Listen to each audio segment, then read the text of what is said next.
อีซีเพิ่นว่าเอ้ยไอ้สิ่งเราสิรักษาสมบัติได้บ่ว่าซั่นท่านเจ้าว่าได้เนาะได้อีซีเพิ่นก็เป็นห่วงนั่นแหละเป็นยังอีซีเพิ่นจึงว่าแบบนั้นหนึ่งคือผู้รักผู้ใหญ่เพิ่นชื่อให้เนาะ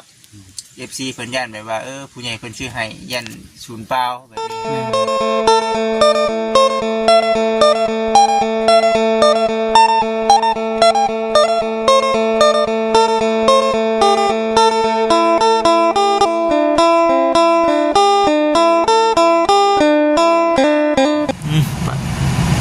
เราสิไปทางใดเด้บัดนี้เนาะใส่ชุดเวียกแล้วชุดเฮ็ดเวียกบ่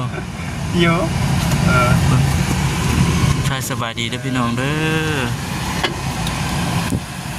ไปชิงไปใช้ไปใช้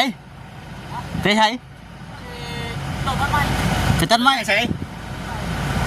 ไปรอตัดไม้ตัดไม้มาเฮ็ดหยังน่ะเฮ็ดกระต๊อบอ๋อเฮ็ดวางบนนั้นทางน้ำสิมาแล้วตัดเรียบร้อยแล้วบ่ตัดแล้วเหรอบ่ยังอยู่ไกลเด้อบ่นี่ไกลเติบบ่ไกลเติบบ่เจ้าอยู่แถวนี้ขอน้ำเพิ่นเลยแถวนี้บ่ได้บ่แถวนี้บ่ได้บ่โอ้ไปตาเอามาจากไผขอน้ำเพิ่นเลยจะนำได้ติเนาะเฮาบ่กล้าปารถไว้แล้วพี่น้องบ่กล้าแล้วมีแต่เชื่อลำเลยมาไปคุณก่อนเนาะไปคุณป่ะมือเฮือนเจ้าก่อนไปย่างได้เลยเนาะไหมเนาะยังคัดละงางอยู่นะมีสิ่งนะพี่น้องโบก้าพระไว้พี่น้องเมื่อนั่นแหละไม่ต่อสิอามานอันสันวางอย่างทางน้ำบ่วางทางน้ำบ่ถ้าสบายดีเด้อพี่น้องเด้อเนาะสบายดีพี่น้องแฝงกลางๆมันมีไฟมาพี่น้องเลยเนาะเรือมีคนมาแล้วเขาเจ้าเมื่อระบุ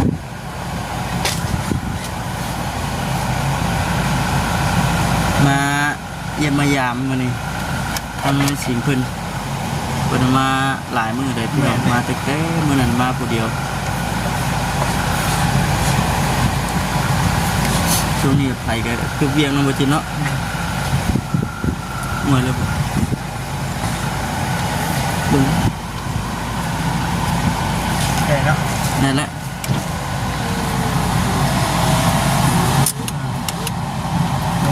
คุยกับภาษาได้สิหนึ่งดู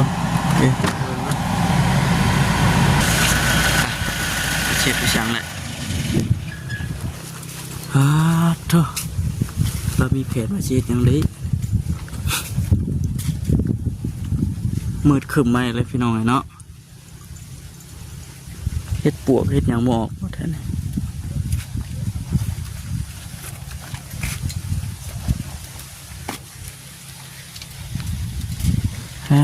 เธอสบายดีได้เด้อเอาไว้ก่อนก็ได้ดับหมดก่อน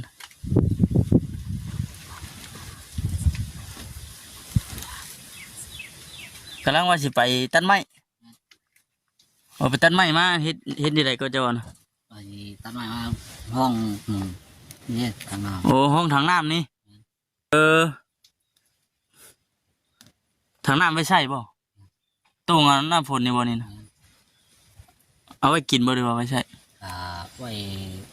ใส่ไว้ล้างถ้วยไว้ล้างถ้วยล้างบ่วงอันตัดไม้จังไพ่ป่ะมาพังแล้วก็เอาถังนี่ขึ้นไปตั้งมาหน่อยดิบ่ตัดไม้มาแล้ว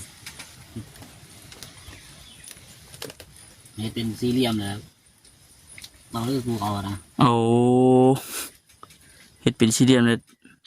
ตอกเลขปูเขาแล้วก็เอาไว้ล่างถ้วยล่างบ่วงเห็ดเป็นแป้นซะว่าไงเห็ดเป็นแป้นเนาะเห็ดเป็นแป้นแล้วก็บดตั้งถังนี่นะเนาะอันนี้บดตั้งไว้ขี้ดินนะพี่น้องมันบ่คักปานใดเด็กตะปอกเด็กตะปูมีเรียบร้อยแล้วมีแหละโอ้ พักแล้วซะเนาะ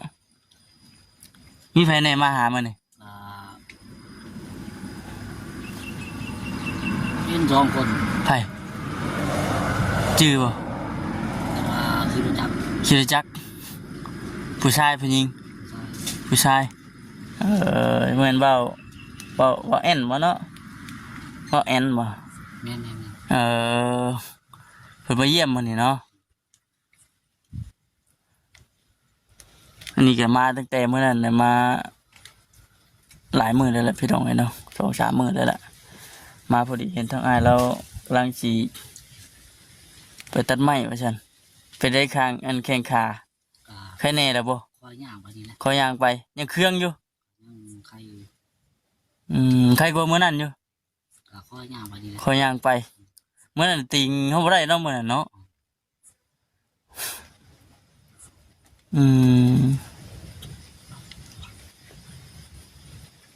กินข้าวแล้วบ่ กินลวกยก ลูกจก กินจกเอา กินจักเทื่อแล้วมื้อนี้ สอง 2 เทื่อแล้วบ่ได้กินมื้อละเทื่อแล้ววะ ก็บ่ได้กินมื้อเดียวแล้ว อย่ามากินมื้อละเทื่อคืออันมื้อนั้นหั่นนะ กินมื้อละเทื่อคือชุดก่อนสิดอกแต่ว่ากินมื้อหนึง2 เทื่อเดี๋ยวนี้เนาะข้าวได้อ่ะบ่ได้กินบ่มีแต่กินแต่จกบ่ตอนเช้าหนึ่งอยู่ว่าข้าวหนึ่งน้ำ บ่ได้ บ่ได้หนึ่งครับเพราะบัดเฮาคิดว่าอยากกินข้าวพอแล้วเนาะจังสิหนึ่งเอาเบิดแต่พอจะข้าว ยังมี ยังอยู่โอ้อันนั้นบ่โอ้ยังพอได้กินอยู่เนาะใครแต่ว่ามาพ่อเราพี่น้องเห็นมาบ่พ่ออย่าได้กลับอยู่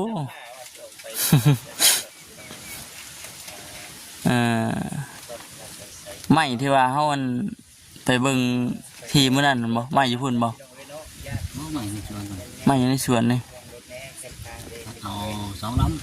2 ลำพออยู่บ่ ก็พอ ก็ว่าพออยู่ติอันนี้เด้อต้มยังจังคือหม้อคือดำคือหยังเด้ออันนี้เจ้าหนึ่งข้าวบ่ หม้อต้มไข่เนี่ย โอ้หม้อต้มไก่ ไข่ หม้อต้มไข่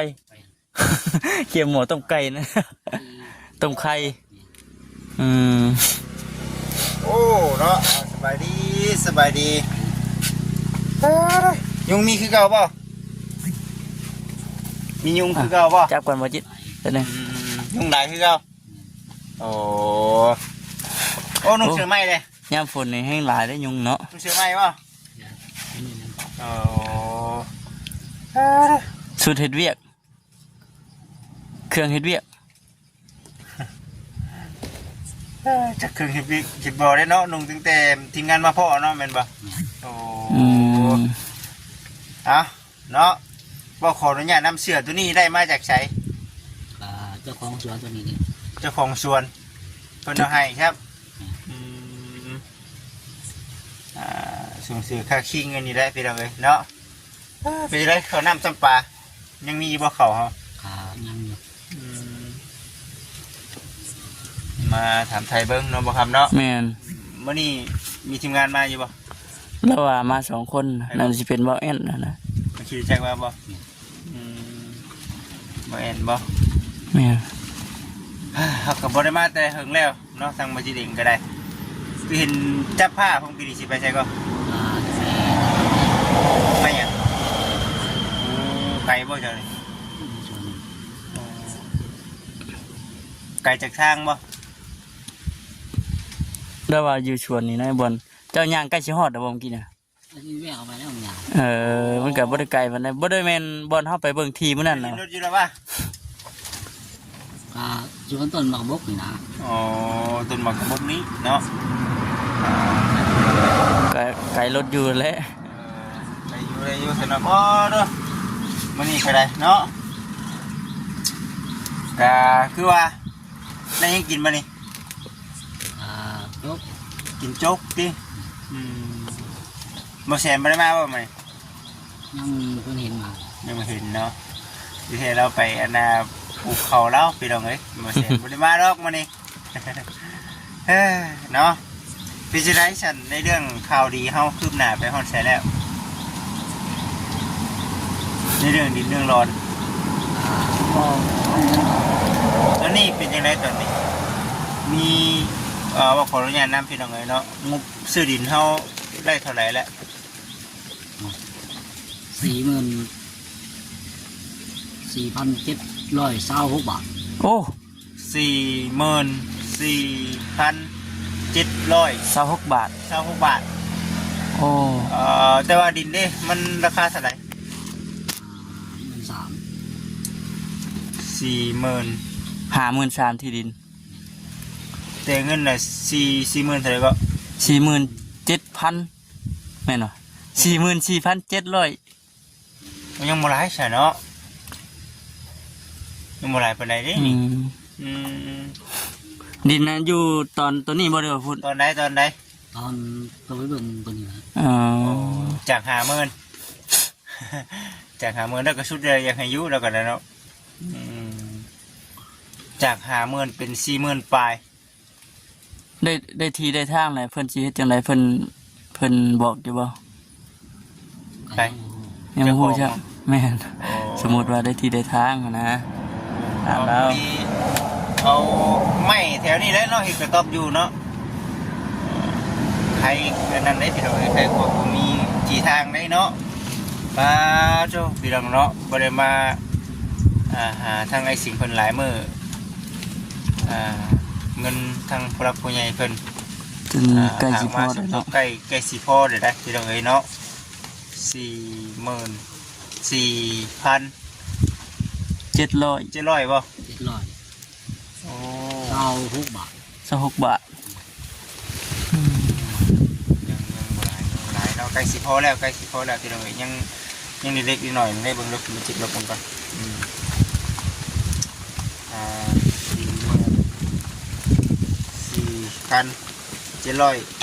26 บาท 26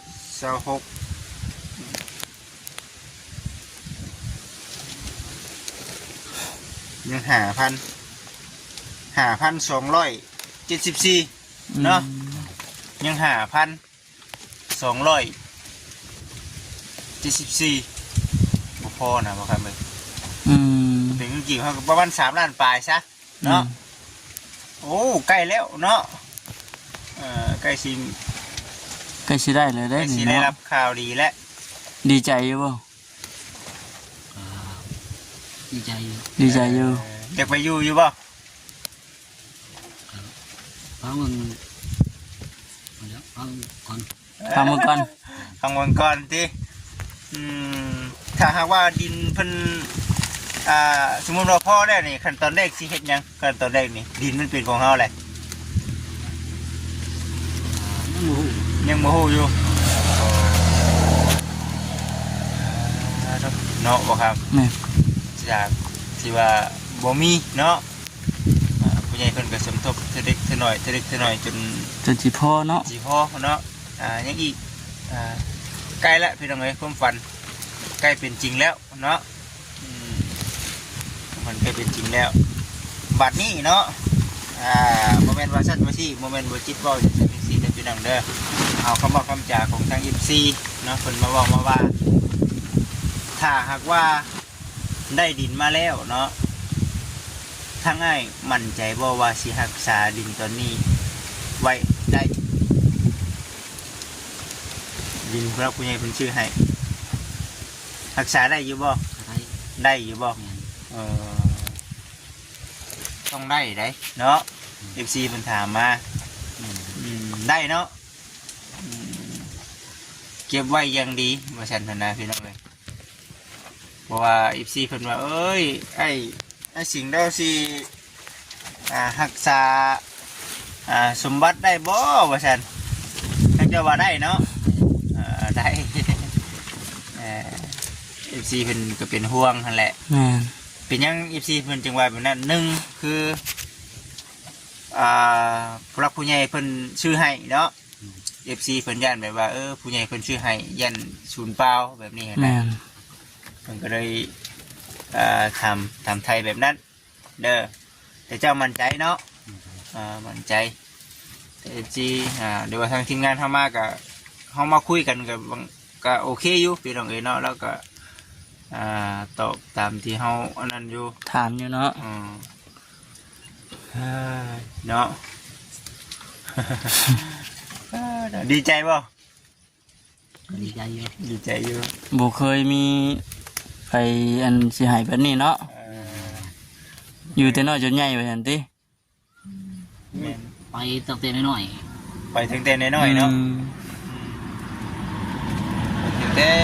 น้อยๆเนาะ ฮะ ๆได้ลูกนุ่ม ตั้งแต่ลูกแม่ โอ้ตั้งแต่กี้พุ่น ข้าวตะกี้เนาะจนนั่นเนาะนั่นแหละพี่น้องจนใหญ่ก็เลยว่าโอ้มามื้อนี้ถือว่าหลายอย่างแล้วมาถามทางไอ้สิ่งเพิ่นมื้อนี้เนาะ แม่น แต่ว่าไอ้เราก็จื้อเนาะจังว่ามั่นใจบ่ว่ายังเดือเท่านั้นว่าเงินยังเดือเท่านั้น 40,000นี่ มาแจ้งบ้าน โอ้มาแจ้งวันนี้ใครมาแจ้งวัน ผู้หญิงผู้ชายผู้ชาย บ่เซนบ่ แสน ผู้มัดผมมาอ่า อ๋อ จื้อเนาะแล้วก็เนาะ จื้อเหมือนผู้นี้ไปยักมัดผม อ่า บอกคนละคน คนละคน บ่จื้อบ่ไผนี่ ไม่ชื่อ เดี๋ยวเคยเห็นอยู่บ่ ชื่อหน้าชื่อว่า บ่จักชื่อ ชื่อบ่จิตอันนี่บ่จิตบ่ค้ำนะ อันนี้เคยเห็นอยู่บ่น่ะ เอาเลยค่อยเห็นมาเลย เอ้ามา มามื้อนั้นเด้อ มาคนเดียวดิเมื่อนั้นมาคนเดียววะ แม่นมาคนเดียวบ่น่ะ เนาะ เลิกแล้วก็เลิกสิ คนนั้ จื้ น อ คันว่า จัน บ่ แล้ว บ่ไกลกับเฮาเดี๋ยวเฮาอันได้เฮาก็ถอยรถไปพุ่นอีก แต่รถเนาะ เอารถไปป้ายพุ่นเลย อืม เนาะแม่นว่า ว่าสิไปถึงค่ำเมื่อเขาตัด ตรงคำพุ่นบ่ยังไปตัดเอาสุดแล้วแต่ว่า เป็นหยังเพิ่นเนาะ แล้วก็ญาตินานาเอาเป็นคนรถด้วยกันได้เบิ่งกันเลย อืม เจ้ามีแผนการมาเฮ็ดหยังก็ อันตันใหม่มา ทำ หั่น ไม น่ะ นะ ไปตัดใหม่มาเลยตัดใหม่มาเอาไว้ดูใส่เลยแป้นนะ เฮ็ดเป็นสี่เหลี่ยมหั่นนะบ่ติดปูใส่แล้วก็เอาทางน้ำห้องสินะบ่ได้ว่าเฮ็ดเป็นห้านเป็นหยังดอกบนไว้ มันไปถือบวงบ่ เดี๋ยวเราสิเอาไม้อันจังไผไม้กลม จุดวันเนาะเข้าเขาหนึ่งอย่าบ่เดี๋ยวนี้ ต้มน้ำซุป ต้มน้ำจุกสิข้าวเหนียวบ่ได้กินเลย ก่อนยังกินเมื่อไหร่อ่ะ กินบ่ได้นี่คือกินบ่ได้ ตับตรงนี้ โอ้ไปกวดมันบ่เป็นย้อนหยังก็แต่หมอมันบายอยู่บ่ เขายืนใบ ไอ้เบิ่งดูโอ้กดบังคักแน่หนังสืออ่านเป็นอยู่แล้วป่ะ